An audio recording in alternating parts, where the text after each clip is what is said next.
नमस्कार दोस्तों, मेरे पीछे स्क्रीन पर आप 2000 और 500 के नोटों का पहाड़ देख रहे हैं। अंबार भी कह सकते हैं। इतने नोट जिसे गिनने में अधिकारियों को, बैंक के कर्मचारियों को घंटों लगे। गिनती हुई तो पता चला 20 करोड़ से ज्यादा है। और यह नोट मिला किसके घर से? उस महिला के घर से जो इस तस्वीर में आपको दिख रही है। और उस महिला के साथ एक शख्स जो हैं, उनका परिचय यह है कि वो ममता बनर्जी सरकार में मंत्री हैं, 5 बार के विधायक हैं और फिलहाल उनकी और उनकी इस करीबी महिला की गिरफ्तारी हो चुकी है। मामला बंगाल का है। शख्स का नाम है पार्थ चटर्जी, जो कॉमर्स मंत्री हैं ममता बनर्जी सरकार में। ईडी ने उनकी गिरफ्तारी की है और नोट की जो बरामदगी हुई है जिस महिला के घर से, उनका नाम है अर्पिता मुखर्जी, जो पार्थ चटर्जी की करीबी है। अर्पिता मुखर्जी के घर से ईडी ने कल यानी शुक्रवार को नोटों का यह अंबार बरामद किया। घंटों की मशक्कत के बाद जब गिनती पूरी हुई तो पता चला 20 करोड़ रुपए मिले। ईडी शिक्षक भर्ती घोटाले में मनी लॉन्ड्रिंग के मामले की जांच कर रहा है और ईडी के आला अधिकारी पार्थ चटर्जी और पार्थ चटर्जी से जुड़े तमाम लोग, बिचौलिए, दलाल या टीएमसी के नेता या और जो सूत्र हो सकते हैं जो इस घोटाले में शामिल रहे होंगे, उन तक शिकंजा कसने की तैयारी में ईडी के अधिकारी हैं। फिलहाल एक बार तस्वीरों को जरा देखें, चूंकि यह तस्वीर बहुत मायने रखता है और जब किसी नेता या नेता के करीबी के यहां छापे पड़ते हैं तभी ऐसी तस्वीरें आमतौर पर दिखती है।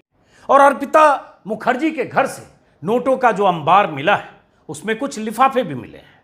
कहा जा रहा है वो लिफाफे सरकारी लिफाफे हैं, पश्चिम बंगाल सरकार के लिफाफे हैं। उन लिफाफों पर अशोक स्तंभ छपा है और कहा यह भी जा रहा है उन लिफाफों में भी नोटों की गड्डियां थी। नोटों की गड्डियों के बीच सरकारी लिफाफे इस बात की तस्दीक करते हैं कि नोटों से रिश्ता सरकार में बैठे किसी मंत्री का जरूर था।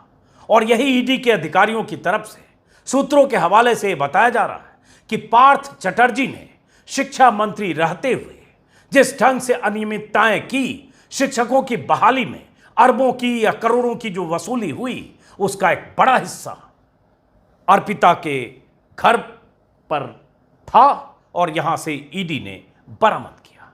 ऐसे वक्त में जब देश में महंगाई चरम पर है, ऐसे वक्त में जब 4000 6000 की नौकरी के लिए लोग न जाने कहां कहां भटकते हैं, तब पश्चिम बंगाल का एक मंत्री न जाने कितना पैसा कमाता है कि उसके करीबी, उसकी चहेती एक मॉडल या एक एक्ट्रेस जिसने फिल्मों में मामूली काम किया है, उसके घर पर ही 20 करोड़ रखवा देता है। या वो एक्ट्रेस मंत्री से अपनी निकटता का फायदा उठाकर इतने पैसे कमा लेती है।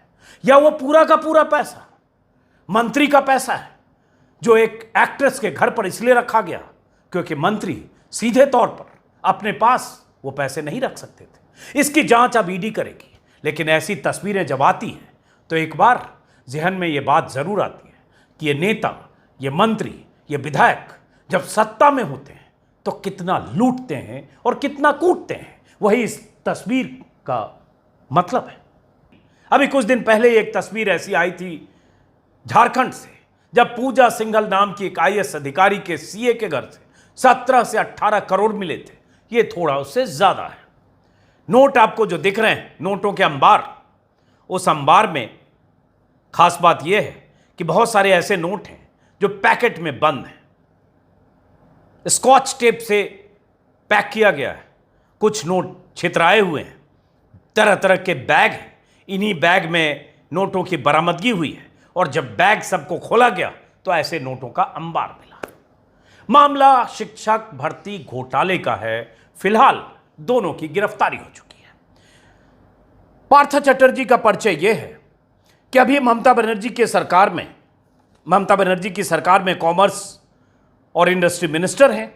इसके पहले शिक्षा मंत्री थे ममता बनर्जी की पिछली सरकार में, सेकेंड टर्म में 2016 में जब ममता बनर्जी दूसरी बार जीती थी, हालांकि मंत्री उसके पहले भी थे। 2011 में जब ममता बनर्जी पहली बार मुख्यमंत्री बनी थी तब भी पार्थ चटर्जी कॉमर्स मिनिस्टर थे, वही पोर्टफोलियो अपने उनके पास अभी भी है। लेकिन बीच में 2016 में जब शिक्षा मंत्री थे, कहा गया शिक्षकों की भर्ती में और ग्रुप सी और ग्रुप डी की भर्ती में बड़े पैमाने पर घोटाले हुए, अनियमितता हुई, पैसे लिए गए और तमाम ऐसी भर्तियां हुई जिसकी आड़ में बिचौलिए शामिल थे, मंत्री के कुछ नुमाइंदे शामिल थे, जो लोग भी शामिल थे, ऐसा ईडी का कहना है। और उसमें करोड़ों का वारा न्यारा हुआ और 20 करोड़ की बरामदगी। कोलकाता हाईकोर्ट ने इस मामले में सीबीआई जांच के आदेश दिए थे, भर्ती घोटाले के मामले में, और ईडी मनी लॉन्ड्रिंग के मामले की जांच कर रही है। अब जो छापे पड़े हैं अर्पिता मुखर्जी के घर पर, बेहला इलाके में रहती हैं, उस छापे में कहा गया कि 20 से अधिक महंगे मोबाइल फोन, सोना, जमीन के कागजात और बहुत ऐसी चीजें बरामद हुई हैं जिससे ईडी को लगता है इससे कुछ और आगे की जानकारियां मिल सकती है, जमीन के कागजात या उनके घर से जो पेपर बरामद हुए उनसे।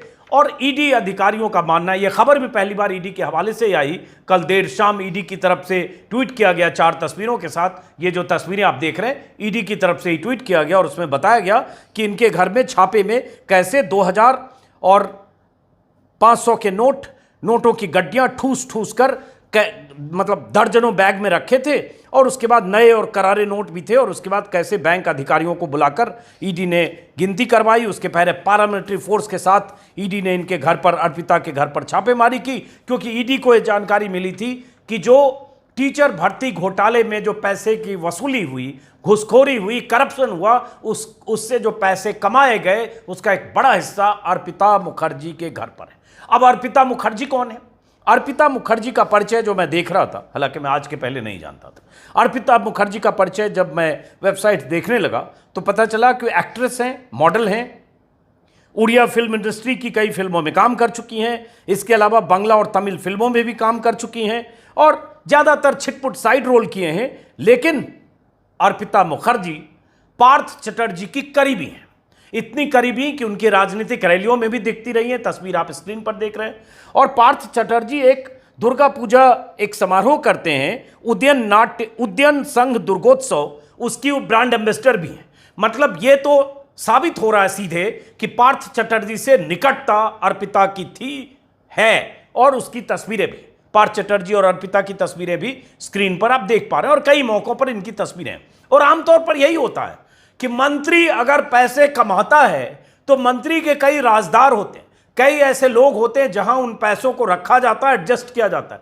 वो सुखराम ही थे जिनके घर से बिस्तर के नीचे से 3 करोड़ बरामद हुए, आज से न जाने 90s में, अगर मुझे अभी भी याद है तो उस समय बड़ी बात थी कि मंत्री के घर से उनके बेड के नीचे से 3 करोड़ बरामद हुए थे। मंडी में हिमाचल के रहने वाले थे, अब इस दुनिया में नहीं।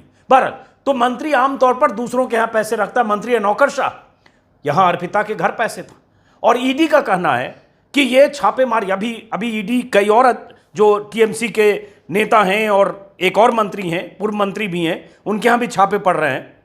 जैसे अभी मैं देख रहा हूं, वाणिज्य उद्योग मंत्री पार्थ चटर्जी की गिरफ्तारी तो हो ही चुकी, शिक्षा मंत्री परेश सी अधिकारी एक विधायक हैं, पश्चिम बंगाल बोर्ड और प्राइमरी एजुकेशन के पूर्व अध्यक्ष मानिक भट्टाचार्य, इसके अलावा पीके बंदोपाध्याय, एक और शिक्षा मंत्री के ओएसडी रहे सुकांत आचार्य, मंत्री के निजी सचिव चंदन मंडल, ऐसे बहुत सारे लोग हैं। पार्थ भट्टाचार्य के दामाद हैं कोई कल्याण में भट्टाचार्य, उनके भी कोई परिचित, दोस्त, रिश्तेदार, पश्चिम बंगाल माध्यमिक शिक्षा बोर्ड के पूर्व अध्यक्ष, ऐसे बहुत सारे लोगों पर ईडी की नजर थी और जांच के दायरे में है। छापेमारी अलग अलग जगह, दर्जन भर से ज्यादा जगहों पर छापेमारी हो रही है। फिलहाल ये बरामदगी है और जब मैं वीडियो रिकॉर्ड कर रहा हूं तब ये खबर आ चुकी है कि पार्थ चटर्जी से पूछताछ तो कल से ही हो रही थी, रात में उनकी तबीयत खराब हुई, ईडी अधिकारियों ने वहीं उनके घर पर ही बुलाकर उनका इलाज कराया, जो भी उनकी दिक्कत थी, और उसके बाद खबर है कि उनकी गिरफ्तारी हो चुकी है और अर्पिता तो हिरासत। अर्पिता के घर से नोटों की बरामदगी 20 करोड़ की, और इस बीच बीजेपी नेताओं के तमाम तरह के ट्वीट्स, शुभेंदु अधिकारी से लेकर सभी बीजेपी नेता बार बार ट्वीट करके या बयान देकर ये जताने की कोशिश कर रहे हैं कि पश्चिम बंगाल में कैसे घपले घोटालों वाली सरकार है। और चूंकि ये शिक्षक भर्ती घोटाले में इतनी बड़ी रकम की बरामदगी हो गई है, इसलिए उनको कहने का एक हथियार भी मिल गया है, घपले घोटाले वाली सरकार है। और ऐसे भी ईडी और केंद्रीय एजेंसियों के निशाने पर बंगाल सरकार के मंत्री ममता बनर्जी, उनके परिवार के सदस्य पहले से रहे हैं। और ममता ये आरोप लगाती रही है कि राजनीतिक दुर्भावना से प्रेरित होकर केंद्रीय एजेंसियां उनके पीछे पड़ी रहती हैं। लेकिन यहां नोटों की बरामदगी साफ साफ इस बात की ओर इशारा कर रहा है, या इस बात के सबूत हैं कि घपले घोटाले तो हुए। अब सवाल यह है कि पार्थ चटर्जी से पूछताछ में ईडी और क्या अतिरिक्त जानकारी जुटा पाती है, ईडी के अधिकारी क्या जुटा पाते हैं, कुछ और रकम या जमीन के कागज जो बरामद हुए हैं, जो जानकारी आ रही है, क्या उससे क्या पता चलता है, और साथ में ये सूत्र और ये तार कहां तक जाता है जब कई और लोग जांच के दायरे में हैं या ईडी के रेडार पर हैं। सीबीआई का शिकंजा भी किस किस पर कसेगा वो देखने की बात है। लेकिन यहां से एक सवाल पैदा होता है, और अर्पिता चटर्जी के बारे में जो खबरें आ रही है, लग्जरी लाइफ जीती रही हैं, थी क्या जीती हैं, टॉलीगंज में और बेहला में बहुत बड़ा फ्लैट है, कई सालों से आलीशान फ्लैट में रहती हैं, उसके बाद हाई लाइफ जैसे होती है, बड़े लोगों की लाइफ, वो हाई सोसाइटी में घूमती हैं, उस तरह की लाइफ को एंजॉय करती हैं, और एक तरह से बहुत ही फ्लैम्बॉयंट उनकी छवि है। और बहुत सारे लोग लिख रहे हैं कि 20 करोड़ तो कम है, और शायद शुभेंदु अधिकारी ने लिखा है पिक्चर अभी बाकी है, ये तो ट्रेलर है। मुमकिन है कि किसी के घर से अगर 20 करोड़ कैश ऐसे बरामद हो गया तो उसकी हैसियत उससे कहीं ज्यादा होगी जो 20 करोड़ रखे रहा होगा जिनके घर से मिला। लेकिन सवाल यहां से एक और उठता है, जांच अगर यहां करप्शन है जिसके सबूत है, जांच भी होनी चाहिए और करप्ट लोगों को सख्त सजा भी मिले, सलाखों के पीछे भी जाएं, उनकी भ्रष्टाचार से कमाई जायदाद भी जब्त हो। लेकिन एक सवाल है, और वो सवाल किसी के जहन में आ सकता है, अभी हमने यहां देखा, उसके पहले बंगाल के पहले झारखंड में, उसके पहले और भी जहां विपक्ष की सरकारें, मतलब गैर बीजेपी सरकारें हैं, वहां ईडी की जांच और ईडी के छापे, सीबीआई के छापे, ये सब लगातार हम देख रहे हैं। लेकिन एक सवाल उठता है, करीब करीब 1.5 दर्जन राज्यों में बीजेपी और एनडीए की सरकारें, क्या यह मान लिया जाए कि जहां बीजेपी की सरकारें हैं, जहां 15-15 साल से बीजेपी की सरकारें हैं, वहां क्या करप्शन बिल्कुल शून्य है? वहां क्या राम राज्य है?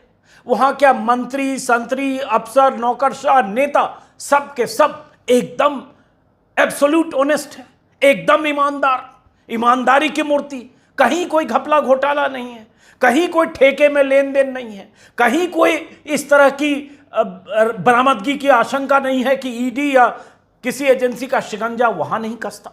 अगर अभी हरियाणा में हमने देखा कि माइनिंग माफिया ने एक डीएसपी पर गाड़ी चढ़ा दी और पता चला हरियाणा में सालों से हो रहा है, तो हरियाणा में भी कुछ हो रहा होगा।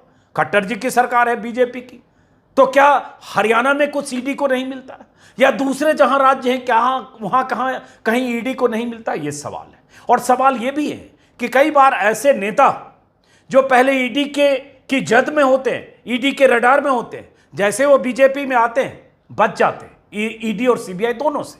ये पहले हो चुका है मुकुल रॉय के मामले में और शुभेंदु अधिकारी के मामले में, और अभी भी महाराष्ट्र में जो सांसद और विधायक पाला बदलकर एकनाथ शिंदे के साथ आए हैं, उनमें कई ऐसे हैं जिनके खिलाफ ईडी की जांच चल रही है, जिन्होंने अपनी गिरफ्तारी के लिए समय समय पर कोर्ट का दरवाजा खटखटाया है, जिनकी संपत्तियां जब्त हो चुकी हैं। लेकिन क्या सवाल उठता है, ईडी अब वहां उतनी सख्ती करेगा? इन सवालों के साथ इसलिए खत्म कर रहा हूं क्योंकि ऐसा नहीं है कि करप्शन सिर्फ जहां गैर बीजेपी सरकार हैं वही है। मैं एक बार नहीं 1000 बार कहूंगा, ऐसे करप्ट लोगों को, ये पार्थ चटर्जी, अगर इनके खिलाफ ये तमाम सबूत हैं जो अभी देखने में लग रहा है कि हाँ घपला घोटाला है, क्योंकि 20 करोड़ कहीं ऐसे से जमा किया हुआ नहीं है। घोटाले की रकम एक एक्ट्रेस, जो भी छोटे मोटे रोल करने वाली एक्ट्रेस के घर से मिला, जो मंत्री की करीबी है, किसी को भी समझ में आ सकता है कि इसका रिश्ता मंत्री से है। और ईडी अधिकारियों का भी यही कहना है कि उनके पास पर्याप्त सबूत थे, तभी 24 घंटे के अंदर गिरफ्तारी हो गई।